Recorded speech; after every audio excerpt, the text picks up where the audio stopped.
어떤 평범한 축구 선수가 사고를 당했습니다. 그런데 깨어나 보니까 기억 상실증에 걸린 겁니다. 그래서 이걸 어떻게 하나 하다가 모종의 조치를 취했는데, 이 선수가 운동장에 나가서 경기를 하는데 정말 언제 사고를 당했더냐 싶이 놀랍게 경기를 운영하는 겁니다. 정말 탁월한 그런 경기를 펼치면서 득점을 많이 올리는 겁니다. 공을 자유자재로 가지고 놀면서 상대방을 압도하는 겁니다. 그래서 많은 사람들이 신기하게 생각했습니다. 어떻게 사고를 당해서 병원에 있다 나왔는데 저렇게 놀라운 선수로 변화될 수 있지? 기자들이 물었습니다. 그때 감독이 이렇게 얘기를 했다고 합니다. 그 선수가 이제 기억상실증에 걸려가지고 자기가 누구인지를 모르는 겁니다. 그래서 누구냐고 감독한테 물어봤습니다. 제가 누굽니까? 그러니까 네가 너를 몰라? 너 축구 황제 펠레잖아. 그렇게 말했다는 것입니다. 그랬더니 내가 축구의 황제로구나. 그런 생각을 가지고 운동장 경기장에 나가서 축구를 하니까 날고 뛰는 겁니다. 자기가 축구 황제라는 생각을 가지니까 자신감을 가지고 경기를 펼치니까 좋은 성적을 거두게 되었다는 것입니다. 우리가 이 세상 살 때 주눅이 들면 자기 실력을 제대로 발휘하지 못하죠. 근데 그리스도께서 우리를 자신감 있는 사람들로 만들어 주셨습니다. 그리스도 안에서 새로운 피조물이 되게 해주셨습니다. 왕 같은 제사장이 되게 해주셨습니다. 건강한 자화상을 가지고 살아가실 수 있기를 바랍니다. 그래서 세상을 향해서 당당하게 나아가고 살아가는 그런 삶이 여러분에게 있기를 바랍니다. 저 평창도 넘어가면 하림각이라는 유명한 음식점이 있어요. 근데 거기에 사장님이 본래 시골에서 무학 출신이어서 서울에 올라와서 짜장면 배달하면서 살았거든요. 그러면서 조금씩 재산을 모으고 그렇게 해서 성공한 사람입니다. 근데 그의 좌우명이 뭐냐 하면 대통령 앞에서도 쫄지 말자라는 것이라고 합니다. 대통령 앞에서도 쫄지 않는 그런 자신감을 가지고 살면 하는 일들에 좋은 성취가 있을 줄로 믿습니다. 오늘 우리가 봉독한 이 창세기 12장 1절로 4절까지의 말씀은 구약 성경에서 제일 중요한 말씀이라고 저는 생각합니다. 구약의 역사를 크게 둘로 나눈다면 그 가름의 분수령이 되는 말씀이 바로 이 창세기 12장 1절로 4절까지의 말씀이라고 할 수 있습니다. 이 말씀 이전의 역사는 사람이 항상 중심이 되어서 사람이 뭔가를 이루고 만들어가는 역사였다고 할 것 같으면, 이제 12장부터는 하나님이 주도권을 가지시고 하나님이 주어가 되어서 역사를 펼치는 그런 이야기로 쭉 전개가 되어집니다. 구약에 사람이 중심이 되고 또 사람이 주어가 되어서 나타나는 그런 역사는 항상 실패와 수고, 고통의 역사였습니다. 그 역사가 계속 진행되면서 역사는 점점 나순 곳으로 내려가다가 이제 하나님이 주어가 되어서, 오늘 말씀 여호와께서 이런 하나님이 주어가 되어 등장하죠. 이제 이때부터 대변곡점을 지나서 이제 역사는 상승곡선을 이루면서 이제 올라가게 되는 겁니다. 그 분기점에 있는 말씀이 바로 이 말씀이에요. 구약의 역사가 점점 내려가다가 11장에 오면 제일 밑바닥으로 가게 되는데, 사실상 육신적으로 보면 멋진 인생이 펼쳐지는 것처럼 보이기도 해요. 11장에 나타나는 역사가 무엇이냐면 유명한 바벨탑 사건입니다. 언어가 혼잡게 되어지고 인류는 정말 저주 가운데 떨어지게 되는 그런 말씀인데, 11장 4절 말씀을 보면 이렇게 되어 있습니다. 그들이 말하되 성읍과 탑을 건설하여 그 탑 꼭대기를 하늘에 닿게 하여 우리 이름을 내고 온 지면에 흩어짐을 면하자 라고 말했다는 것입니다. 여기에 이들의 이야기를 좀 분석해 보면 탑 꼭대기를 하늘 높이 쌓아 올려서 하나님과 겨루어보자 하는 그러한 의도가 들어있고요. 우리의 이름을 내고, 이름을 낸다는 것은 우리가 우리의 이름을 낸다 이런 말씀인데, 이것은 하나님으로부터 독립한다는 의미가 있습니다. 이름을 짓는 것은 어떤 권위에 대한 표현이라고 할 수가 있고, 그 이름을 받았다라고 하는 것은 이름을 준 자의 권위 밑에 순종하며 들어간다는 의미가 있어요. 구약의 하나님께서 어떤 사람들을 부르실 때 이름을 바꿔주시죠. 이제는 너는 내 권위 밑에 들어와서 내 말에 순종하면서 사는 사람이 되어야 해 하는 의미에서 이름을 바꿔 주시거든요. 근데 우리가 우리의 이름을 낸다는 건 뭡니까? 이제 하나님으로부터 독립하겠다는 것입니다. 그리고 온 지면에 흩어짐을 면하자라고 했습니다. 하나님은 생육하고 번성하며 땅에 충만하라고 했는데 그것을 정면으로 거부하는 겁니다. 하나님을 대적하는 가장 대표적인 문명이 바벨탑 문명입니다. 하나님은 거기에서 언어를 혼잡게 하는 저주를 내리셨고 그 모든 문명은 하루아침에 붕괴되고 말죠.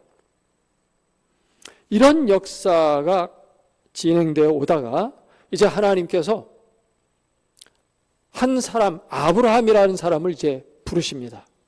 하나님의 역사는 태풍이 몰아친다거나 무슨 거대한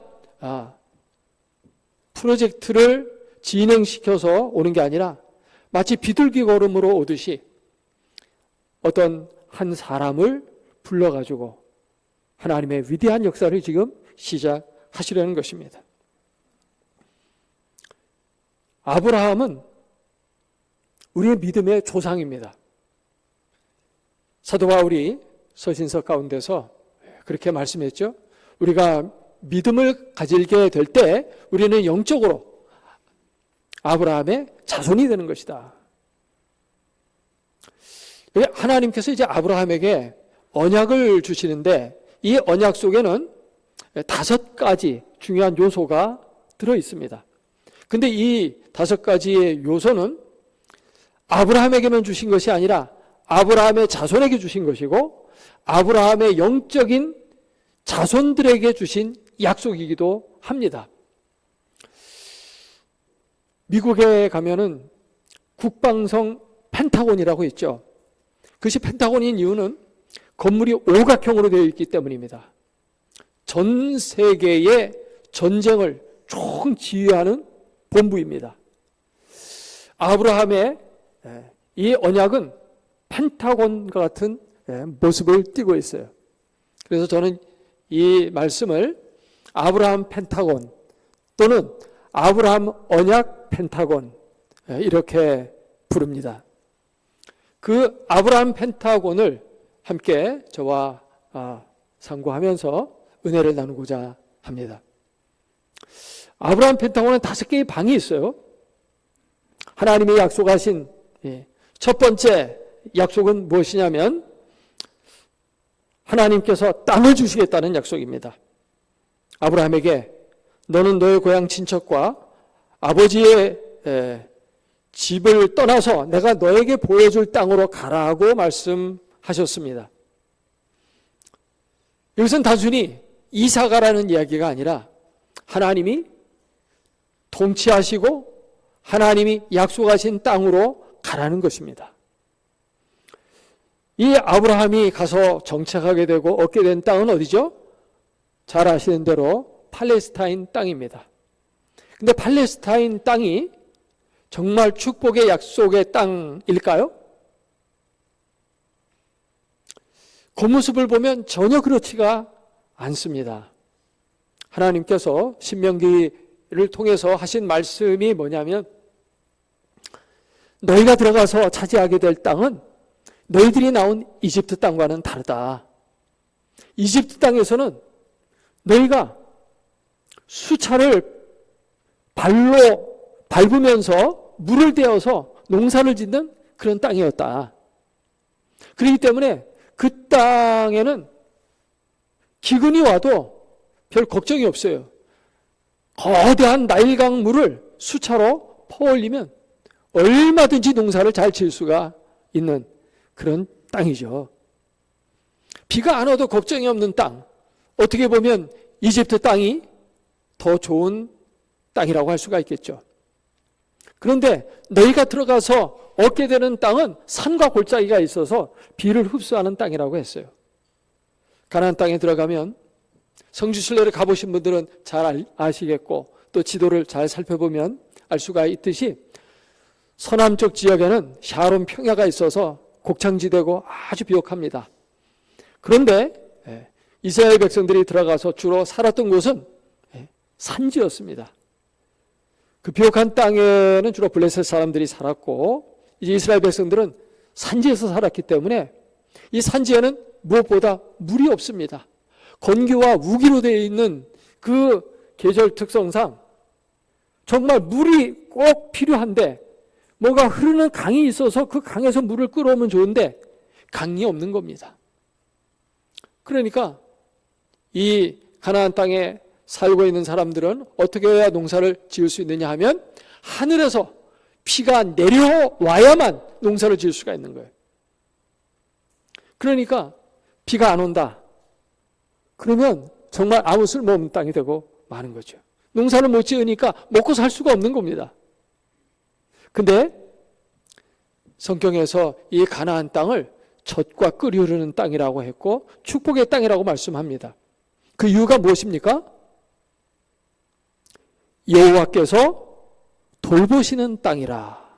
성경은 이렇게 말합니다. 하나님이 돌보시는 땅이기 때문에 이 가나안 땅은 축복의 땅이 되는 것입니다. 아무리 여러분 생각해 보세요. 비가 하늘에서 내려온다 할지라도 또 강에서 물을 잘 끌어다가 농사를 잘 짓는다 할지라도 여러분 수학기에 태풍이 불어와서 그걸 다 쓰러뜨려 버리면 어떻게 됩니까? 농사 망치는 겁니다. 그렇죠? 여러 가지 농사 망치는 이유가 많이 있어요. 농작물에 전염병이 돌게 되면 그 농작물은 먹을 수가 없습니다. 그런데 아무리 척박한 땅이라 할지라도 하나님이 돌보시면 하늘에서 비가 내릴 것이고 또 태풍이라든지 전염병이라든지 이런 것들을 다 막아서 그 농사가 잘 되게 해주실 줄로 믿습니다. 하나님이 돌보는 땅이기 때문에 축복의 땅이라는 겁니다. 여러분 믿습니까? 아브라함의 언약은 예수 그리스도 안에서 완성되고 성취되었습니다. 그렇다면 이 아브라함의 첫 번째 약속인 땅은 신약 시대에 살고 있는 우리들에게는 무엇일까요? 그것은 교회라고 할 수 있습니다. 교회. 교회는 하나님이 돌보시는 곳입니다. 여호와의 눈이 살펴보고 계시는 곳이 바로 교회인 줄로 믿습니다. 교회는 진리의 기둥과 터입니다. 교회는 은비의 권세가 이기지 못하고 천국 열쇠를 가진 곳입니다. 비록 땅에서 살고 있지만 천국을 미리 맛보는 장소입니다. 너무도 귀한 곳이 교회인 줄로 믿습니다. 여러분 교회 안에 들어오면 복을 받습니다. 영혼이 잘 되어지는 복을 받고 영혼이 잘된 것 같이 범사가 잘 되고 강건한 복이 이 교회를 통해서 임하는 줄로 믿습니다. 시편 92편에 보면 여호와의 전 뜰 안에 심긴 나무는 복이 있다고 했어요. 늙어도 청청하며 결실이 그치지 아니한다고 했습니다. 이것이 바로 교회 안에 살고 있는 성도들의 삶을 말해주는 것인 줄로 믿습니다. 시편 1편에는 시냇가에 심은 나무가 그 철을 따라서 열매를 맺고 잎이 무성하고 건강하게 그 나무가 존속하는 것처럼 우리가 교회에 출석해서 신앙생활하는 것이 정말 아브라함에게 주신 그 복스러운 땅에 있는 것과 같다는 것을 여러분은 기억할 수 있기를 바랍니다. 저희 가정은 본래 믿지 않는 가정이었습니다. 별 볼일 없는 서울 변두리에서 정말 가난한 집에서 저는 태어났고 우리 집안이 다 가난했습니다. 근데 아버지께서 제가 아버지의 체질을 물려받았는지 모르겠어요. 아버지께서도 위암 걸리셨습니다. 그때부터 살기 위해서 교회 가야겠다는 그런 절박한 심정이 들었고 어떤 분의 전도에 의해서 이제 교회 나가게 됐습니다. 교회 나가서 이제 기도하는데 병이 치유되기 시작하는 겁니다. 호전되기 시작하는 겁니다. 집에서는 그때는 뭐 병원 입원실 뭐 이런 것도 없는 그런 때였고 가난해서 뭐 갈 수도 생각하지도 못했던 그런 시절이었습니다. 그저 집에서 그냥 누워만 계십니다. 식사도 제대로 못 하시고. 그런데 제가 아버님을 업고 교회에 이제 가서 교회에 앉혀드리면 힘이 나시는 겁니다. 찬송도 부르시고 일어나 막 걸어 다니시는 거예요. 그러니까 환자 같지가 않은 거예요. 그런 기적을 체험하면서 정말 말씀의 깊이는 없었지만 하나님은 살아계시구나 하는 것을 저는 그때 깊이 느꼈고 기도할 때 많은 응답이 있었습니다. 온 가족이 인가기도 되고 우리 식구들이 전부 교회 다니게 되었고 어머니는 권사님이 되셨고 이제 저는 목사가 되고 우리 지금 자녀들도 다 복을 다 받았는데요. 우리 대 형제들도 전부 복을 받았습니다. 그래서 교회 생활 하다 보니까 다 잘 되는 겁니다. 저희 이제 3남 1년대요. 둘째도 어떤 사업의 대표고 또 셋째는 신영철강이라는 회사의 대표가 되었고 또 막내도 큰 회사의 이제 부인이 되고 하여튼 물질적인 축복도 많이 받고 영적인 축복도 받고 교회 나가면서 우리 교회가 활짝 피는 겁니다. 교회 나가면서부터 우리 집안이 정말 잘 되는 거예요. 너무도 잘 되는 겁니다. 할렐루야. 이것이 바로 하나님이 주시는 땅의 축복입니다. 두 번째 방으로 가보도록 하겠습니다. 두 번째 방은 뭐냐면 내 자손을 창대하게 하리니 라는 축복입니다. 뒤에 보면 이 약속이 또 반복되고 강조되는데 하늘의 별과 같고 바닷가의 모래알과 같은 그러한 복을 주시겠다고 이제 하나님이 약속을 하신 겁니다. 아브라함은 75세가 되었는데 자식이 없었습니다. 고대 사회에서 아들을 갖는다고 하는 것은 정말 가장 큰 소망이죠. 많은 재산보다 아들을 더 원했던 그런 시대였는데 아들이 없는 겁니다. 어떻게 보면 미래에 소망이 없는 그런 가정이었다고 할 수가 있겠죠. 근데 하나님께서 내가 창대한 후손을 주겠다 이렇게 말씀하셨습니다. 정말 이 아브라함은 너무도 그 약속이 자기의 삶을 그냥 어두운 가운데 있는 자기에게 환한 빛을 비춰주는 것 같은 그러한 눈이 번쩍 뜨이는 약속의 말씀이었다고 생각이 듭니다. 그런데 하나님은 그 약속을 다 이루어 주셨죠. 100세가 되었는데 아들을 낳았고 그 아들이 아들을 낳고 창대한 민족이 되었고 지금 이스라엘 민족이 되었습니다. 근데 하나님께서 이 이스라엘 백성들 지금 전 세계적으로 한 2천만 명 된다고 해요. 어마어마하죠. 2천만. 여러분 자손 낳고 해서 여러분이 후손 가운데 2천만 명이나 내 직계로 내 혈통에서 나온다고 생각해 보세요. 얼마나 뿌듯합니까? 아브라함이 그런 복을 받은 거죠. 근데 다만 양적인 복만 받은 게 아니라 질적으로도 복을 받았어요. 이 유대인들이 정말 세계 학문을 주도합니다. 명문대 교수들이 대부분이 다 이 유대인들이에요. 그들이 꽉 잡고 있습니다. 노벨상을 이들이 다 쥐고 있습니다.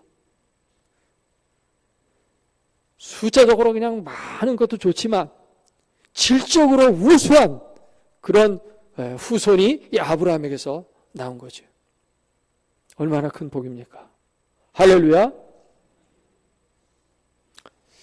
저도 이 아브라함의 복을 그리스도 안에서 받았고 또 지금도 받고 있습니다. 제가 아들이 4명이나 있는데요. 제가 이제 성장할 때 사람들이 이제 많았는데 이제 결혼을 하고 이제 자식을 낳을 때쯤 되니까는 갑자기 정부에서 뭐라고 얘기하냐면 둘만 낳아 잘 기르자 그랬더니 하나도 충분하다 뭐 이렇게 하면서 예비군 훈련 가면은 정관수술 해가지고 빵하고 우유 주면서 훈련도 면제시켜주고 하여튼 어떻게든지 애기 안 낳게 하려고 막 그런 때였는데 아들 넷 나니까 내 주변에서 사람들이 원신이라고 불렀습니다. 저를. 뭐 이렇게 자식을 많이 낳느냐고.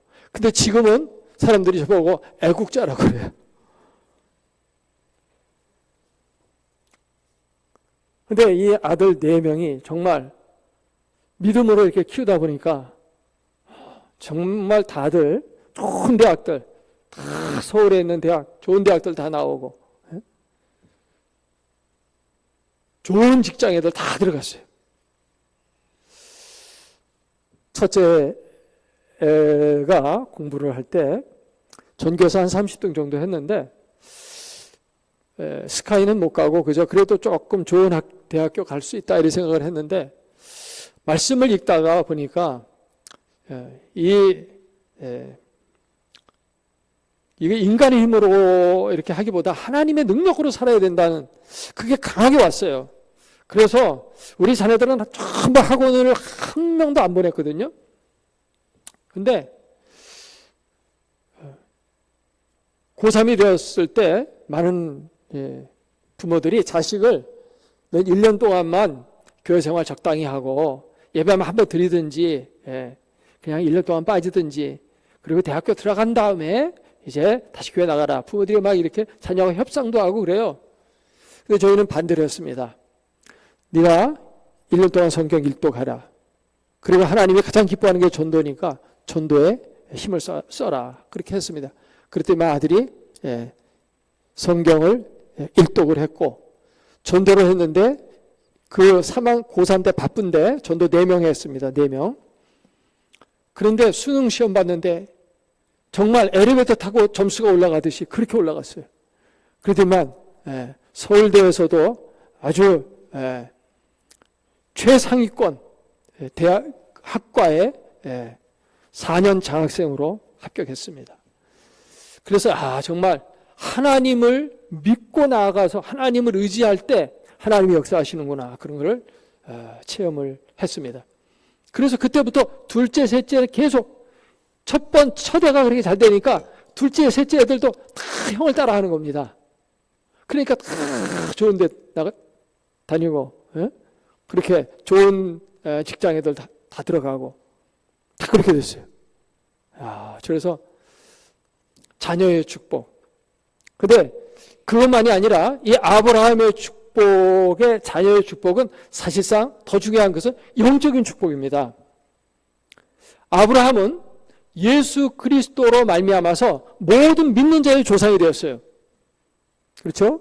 그러니까 육신적으로는 한 2천만 명의 조상이지만 영적으로 보면 세계 인구의 3분의 1이 기독교인이니까 세계 3분의 1의 영적인 자손을 둔 그런 사람이 된 겁니다. 할렐루야. 우리 또한 마찬가지입니다.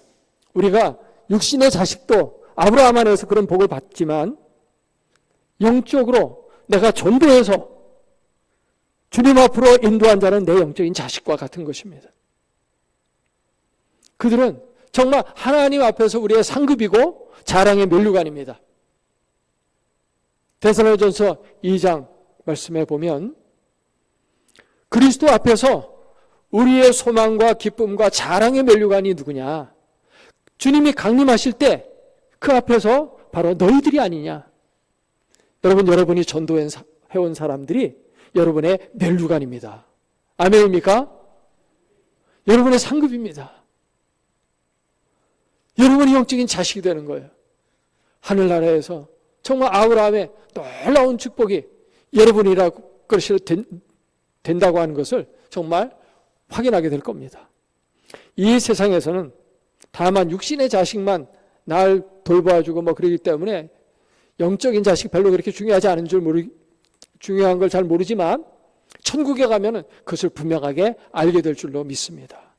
아, 내가 전도한 이 자녀들 때문에 내가 이렇게 높아지는구나 하는 것을 알게 될 줄로 믿습니다.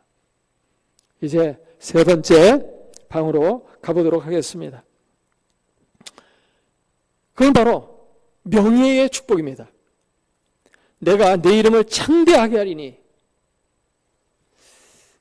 이 창대하게 한다 이 말은 이 말을 히브리 원문을 직역하면 내가 너의 이름을 크게 지어주겠다, 크게 만들어 주겠다 그런 뜻입니다. 사람은 이름에 살고 이름에 죽는 겁니다. 호랑이는 죽어서 가죽을 남기지만 사람은 이름을 남기는 겁니다. 이름이 참 중요합니다. 그런데 하나님께서 이 아브라함에게 뭘 약속했습니까? 내 이름을 하늘의 별과 같이 빛나게 해주겠다 이렇게 말씀하고 있다는 사실입니다. 그래서 아브라함은 사실상 창대한 이름을 얻게 되었죠. 세상에 많은 이름이 있지만 아브라함이라고 하는 이 이름은 너무도 복된 이름이 된 것입니다. 그런데 이 아브라함에게 주신 이 창대한 이름의 복은 단순히 이름만을 말하는 것이 아니라 이름은 그 사람의 인격과 존재를 나타내는 겁니다. 고대 사회에서 많은 사람들이 이름 없이 살았습니다. 쉽게 얘기하면 옛날에 우리도 그랬죠. 수원에서 시집오면 수원댁, 무슨 댁, 예? 그냥 개똥이, 이름이라는 게 옛날에 막 그런 식으로 졌잖아요. 옛날 고대 사회는 다 그랬습니다. 노예들은 이름 자체가 없었습니다. 그냥 일로 와봐. 어이입니다. 이름이 어이. 예? 근데 이름을 크게 만들어주겠다. 이 말은 사실상 왕 같은 존재가 되게 해주겠다. 그런 뜻으로 하나님 말씀한 겁니다. 그래서 이 아브라함도 그런 복을 받았지만 아브라함은 자손 가운데 왕이 나오죠. 다윗이라는 이름. 얼마나 귀한 이름입니까? 지금도 이스라엘 사람들한테 물어보면 당신이 가장 존경하고 선망의 대상이 되는 사람 누굽니까? 그러면 다윗이라고 얘기해요. 자기 후손 가운데 다윗이라는 사람이 나오고 그 다음에 가장 귀한 이름 예수 그리스도가 아브라함의 혈통 가운데서 나오죠. 그래서 마태복음 1장 1절에 보면 아브라함과 다윗의 자손 예수 그리스도의 계보라 이렇게 나오죠. 놀라운 이름, 위대한 존재가 되어지는 축복, 그것을 바로 이 아브라함이 받게 되었다는 것입니다. 그러면 그리스도 안에서 이 아브라함의 언약은 우리에게는 어떻게 성취가 되었습니까? 우리는 본래 무병한 자였지만 예수 그리스도 안에서 유명한 자가 된 것입니다. 별 볼 일 없는 사람이었지만 예수 그리스도로 말미암아 우리는 왕 같은 제사장이 된 겁니다. 우리는 하찮은 존재였지만 예수 그리스도 때문에 하나님의 자녀가 되는 권세를 받았습니다. 하나님의 자녀가 되는 뒤에 뭐요? 뭘 받았어요? 권세를 받았다. 이거는 오늘날의 관점에서가 아니라 고대 사회에 성경이 기록되던 당시의 입장에서 생각해 보면 정말 놀라운 겁니다. 그 당시에 하나님의 아들이라 일컬음을 받을 수 있는 자는 딱 한 사람, 왕뿐입니다. 왕만이 하나님의 아들이라고 불려질 수가 있었던 것입니다. 그런데 예수 그리스도를 믿을 때 하나님의 자녀가 된다. 하나님의 아들이 되고 하나님의 딸이 된다는 것은 어마어마한 축복을 받게 된 줄로 믿습니다. 다만 이름뿐입니까? 예수 그리스도 안에서 우리는 새로운 피조물이 되었죠. 새 사람이 되었죠. 성령을 받은 자가 되었죠. 구약에는 성령 받은 자는 탁월한 자들입니다. 구약에는 특별한 자에게만 성령이 역사하셨어요. 사사들, 삼손이 성령 받으니까 막 괴력을 발휘하기도 하고, 또 기드온이 성령을 받으니까 300명의 용사가 18만 5천 명의 그 적을 물리치기도 하고, 얼마나 대단합니까? 그런데 우리가 성령 받은 자가 되었다는 것입니다. 하나님의 영이 우리 가운데 역사하는 그 놀라운 존재가 되게 해 주셨다는 것입니다. 할렐루야. 이 얼마나 감사하냐 하는 것입니다. 네 번째 방으로 가보도록 하겠습니다. 이 네 번째 방은 복에 대한 약속입니다. 너는 복이 될지라. 너는 복이 될지라. 우리 하나님은 복의 하나님이십니다. 하나님께서 천지 만물 창조하시고 사람을 자기의 형상대로 지으신 다음에 처음 하신 말씀이 무슨 말씀입니까? 복을 주시며 이르시되 생육하고 번성하고 땅에 충만하라. 복을 주시며 이르시되, 복을 사람에게 주신 겁니다. 예수님이 이 땅에 오셔서 천국 복음을 가르쳐 주시면서 제일 먼저 하신 말씀이 뭡니까? 복에 대한 말씀입니다. 심령이 가난한 자는 복이 있나니. 그 말씀부터 시작했어요. 이런 복처럼 애통하는 자는 복이 있고, 의에 줄이고 목마른 자는 복이 있고, 온유한 자는 복이 있고, 마음이 청결한 자는 복이 있고, 화평케 하는 자는 복이 있고, 그리스도의 복음을 위해서 고난받는 자가 복이 있다. 복이 있다는 말씀을 계속하고 8번이나 말씀하셨어요. 그리고 그 위에 여러 가지 그리스도인의 윤리에 대해서 쭉 말씀하시죠. 근데 제일 먼저 한 게 뭐예요? 복. 우리말 성경 번역엔 복이라는 단어가 뒤에 나오지만 성경 원문을 보면 마카리오이, 복이 있나니 심령이 가난한 자는, 이렇게 복이라는 말을 제일 먼저 하셨어요. 예수님도. 하나님은 복의 하나님이요. 창세기에서도 나오지만 또 에베소서 1장에도 보면 사도 바울이 이렇게 말했어요. 하나님께서 창세전에 우리에게 복을 주시려고 예수 그리스도 안에서 우리를 예정하셨다 하는 말씀도 나옵니다. 하나님이 우리에게 복 주시기를 원하시는 분입니다. 그렇다면 우리 그리스도인들은 복 받으면서 살아야 될 줄로 믿습니다. 복이 없다는 것은 지금 내가 믿음 생활 제대로 하고 있지 못하다는 반증일 수 있어요. 하나님은 복 주시기를 원하시는 복의 하나님인데 내가 복을 누리지 못하고 하는 일들마다 문제가 생기고 자꾸만 실패한다면 지금 내 믿음을 돌아봐야 할 때입니다. 정말 하나님이 나의 하나님이 맞는지, 내가 하나님을 온전히 믿고 있는지 살펴보아야 할 줄로 믿습니다.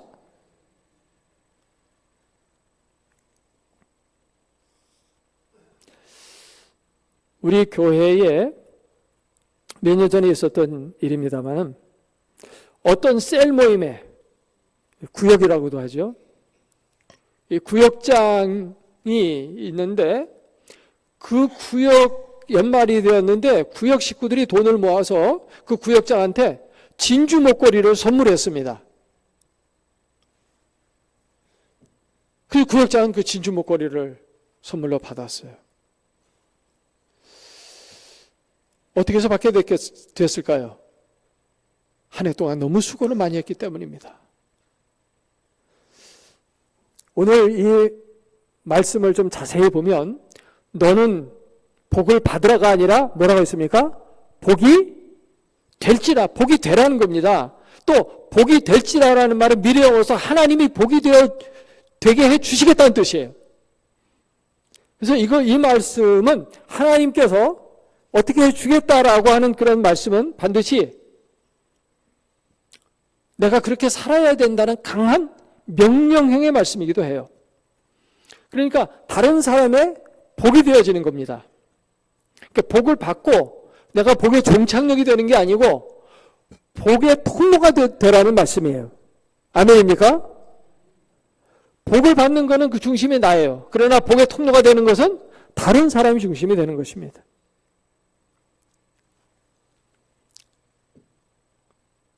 이 아까 말씀드린 이 셀 목자는 정말 복이 되는 인생을 살았어요. 자기를 위해 살지 않고 세론들을 위해 늘 기도하고 세론들이 영적으로 성장하나 성장하지 않나 그걸 늘 살피면서 어떻게 해서든지 더 믿음이 자라도록 성장시키기 위해서 부단한 노력을 기울였습니다. 그랬더니 그 구역 식구들이 1년 동안 같이 있으면서 믿음이 부쩍 자란 겁니다. 그러니까 너무 감사한 거예요. 이거는 수업료라도 납부하지 않으면 안 될 사항 정도가 된 겁니다. 너무 고마운 마음으로 돈을 모아서 진주 목걸이를 사가지고 선물을 한 겁니다. 남의 복이 되는 사람은 자기부터가 우선 복을 받는 것입니다. 할렐루야. 젊은이들은 이렇게 말합니다. 내가 세상을 변화시키겠다. 근데 유감스럽게도 성경에 세상을 변화시키라는 말씀이 없습니다. 하나님의 말씀이 아니고 그건 자기 생각일 뿐입니다. 성경은 뭐라고 말합니까? 너희는 따라서 하겠습니다. 복이 될지라. 복이 되는 겁니다. 내가 가는 곳마다 복이 임해야 돼요. 내가 회사에 다니면 이 회사가 나로 말미암아 복을 받아야 돼요. 회사가 잘 돼야 됩니다. 내가 어떤 집에 시집 가서 그 집안에 들어갔으면 그 집안이 펴야 됩니다. 내가 복덩이가 돼야 되는 것입니다. 내가 어떤 구역에 들어가서 활동을 하는데 그 구역 식구들이 믿음이 막 성장해야 됩니다. 그들이 다 나로 말미암아서 믿음이 자라고 더 하나님을 잘 믿게 되고 더 기쁨이 충만하고 그렇게 되게 만들어줘야 됩니다. 이게 복이 되는 삶입니다. 그러니까 복이 되라는 것은 내가 변화해야 된다는 말씀입니다. 남을 변화시키라고 하지 말고 세상은커녕 자기 자신도 변화 못 시키는 자가 어떻게 세상을 변화시키겠어요? 내가 먼저 변해야 됩니다. 너는 복이 될지라. 복이 되면 내가 복을 사람들에게 나누어 줌으로 인해서 주변에 있는 사람들이 복을 받고 그 주변에 있는 사람들이 변화되는 것입니다. 그렇게 해서 세상이 바뀌어지는 거예요. 믿습니까? 마지막 5번째 방으로 가겠습니다. 그것은 관계의 축복입니다. 관계의 축복. 여기 보니까 내가 너에게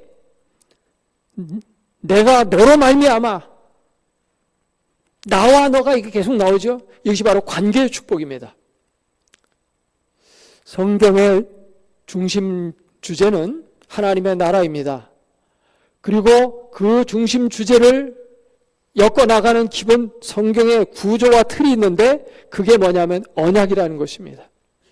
그래서 구약 성경을 구약이라 하고 신약 성경을 신약이라고 줄여서 그렇게 말하는 겁니다. 옛 언약과 새 언약을 이제 줄여서 표현하는 거죠. 이 언약은 공식이 있습니다. 그것은 뭐냐면 하나님은 나의 하나님이 되는 거고 나는 하나님의 백성이 된다는 것입니다. 이게 언약의 공식입니다. 하나님은 나와 언약을 맺으시고 하나님 노릇을 해주시는 겁니다. 내게 복을 주시고 나를 지켜주시고 나로 하여금 승리케 해주시는 그런 역할을 하나님은 감당하시게 되고, 나는 어떻게 됩니까? 하나님을 모시고 하나님께 영광을 돌리고 하나님 뜻대로 살고 하는 그러한 순종의 삶을 사는 것, 그것이 바로 내가 해야 되는 역할이에요. 언약은 이렇게 서로 상호적인 것입니다. 관계라는 것은 혼자서는 맺을 수 없습니다. 나 혼자서 관계를 맺을 수 없어요.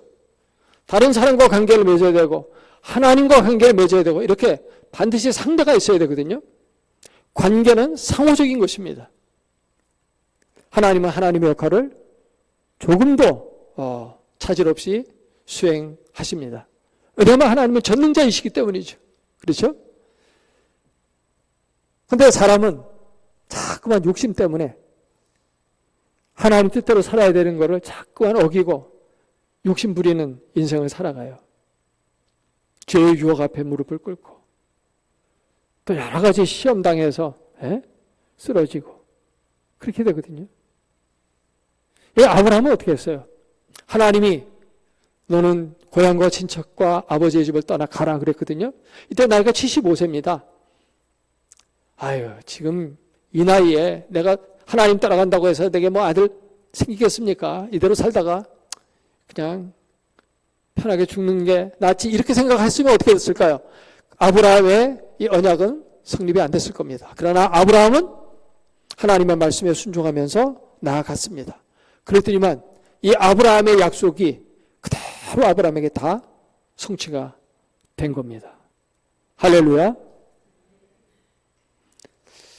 관계의 축복은 하나님과 우리가 관계 맺는 존재가 되게 해주시겠다는 축복이에요. 좋은 관계야말로 가장 큰 행복이고 승리의 능력입니다. 여러분, 다른 성도들과 좋은 관계를 맺을 수 있기를 바랍니다. 하나님과 좋은 관계를 늘 유지하실 수 있기를 바랍니다. 하나님은 우리에게 너는 나를 따르라 하면서 말씀하실 때 우리가 너무 필요하신 거예요.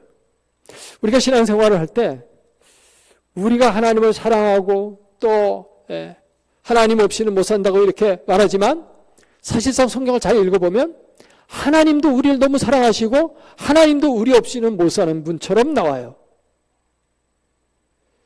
누가복음 15장을 보면 탕자의 비유가 나오죠. 오늘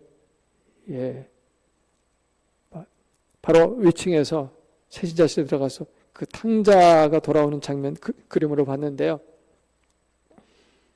아들이 집을 나갔습니다. 근데 아버지는 나갔으면 나가고 언제 돌아올 때가 되면 돌아오겠지, 이게 아닙니다. 매일 아침마다 동구 밖에 나가서 행여나 오늘이라도 아들 돌아오길 오려나 하면서 가서 기다리는 거예요. 바로 이것이 아버지의 마음이고 이것이 하나님의 마음이거든요. 하나님은 우리 없이는 못 살아요. 그렇게 우리를 사랑하셔요. 그래서 우리를 구원하기 위해서 자신의 목숨까지 내어주시고 우리를 구원하신 거예요. 이게 관계의 축복입니다. 이 관계를 절대 깨뜨리지 말고 관계를 소홀히 여기지 마십시오. 나는 죽어도 예수 그리스도를 붙들겠다 라고 하는 이런 믿음으로 살아갈 수 있기를 주님의 이름으로 축원합니다. 하나님은 특별히 우리를 자녀라고 불러주시고 성령을 보내셔서 하나님을 아빠 아버지라고 부르게 하셨다고 합니다. 정말 하나님을 멀리 생각하지 마세요. 전에 섬기던 교회에서 어떤 집사님은 기도할 때 큰 소리를 기도하시는 분인데 기도할 때 꼭 이렇게 기도합니다. 여호와여 기도를 들으소서, 여호와여 하면서 그렇게 기도를 해요.